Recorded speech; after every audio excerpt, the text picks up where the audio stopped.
Hi, good morning. My name is R. Sricharan. My roll number is 5D1 and I am from CSC section. Today my topic is Sustainable Embedded System Lifecycle Planning.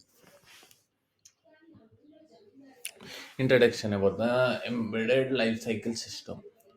We developed a product lifecycle planning methodology for charting an adaptive transition path to hardware or software design alternatives that take market conditions into consideration early in the development phase.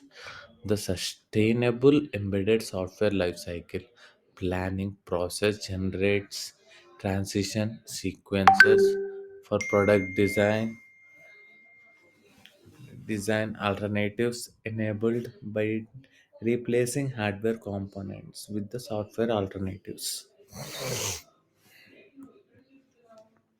And this is the figure for the sustainable embedded software lifecycle planning. Step 1, identification of components and candidates, as well as step 2, generation of product design alternative using candidate components.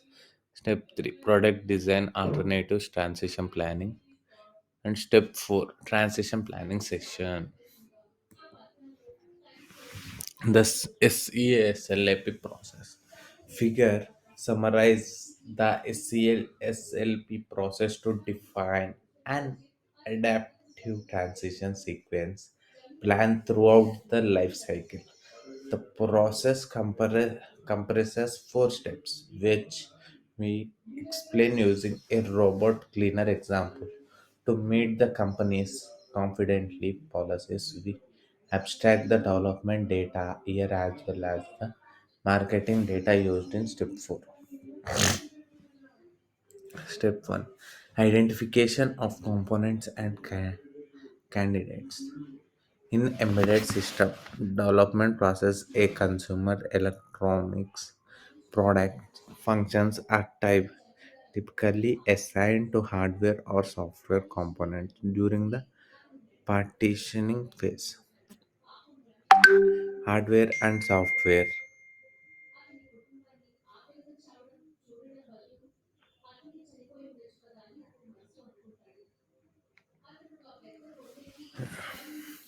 Hardware and software developer decides which functions to implement as hardware or software.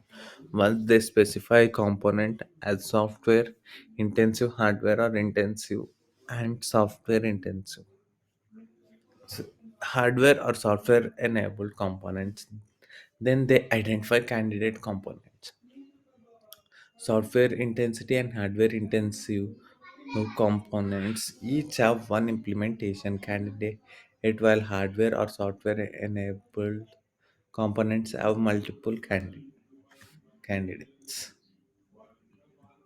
Step 2, generation of product design alternatives. The second step aims to generate product design alternatives by combining candidate component. If we assume that all the candidate components start development at the same time, the total development lead time for a design alternative is the longest lead time of its component candidate.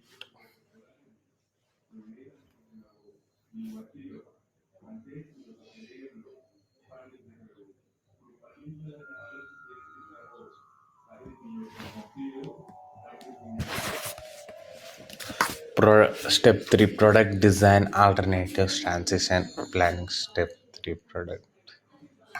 From the product design alternative in step 2, we can generate all the possible transition plans for the design alternatives. Figure 1, step 3 lists the 7 plans that results for the robot cleaner signifies the time at which development ends and alternative A1 is released. Each plan's development cost depends on its design alternatives and the development lead time of the candidate components. SLP's process aims to reduce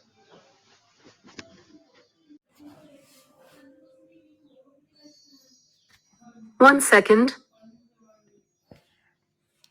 Each plan's development cost depends on its design alternatives and the development lead time of the candidate components. Its ELAP process aims to reduce production cost by changing from hardware to software.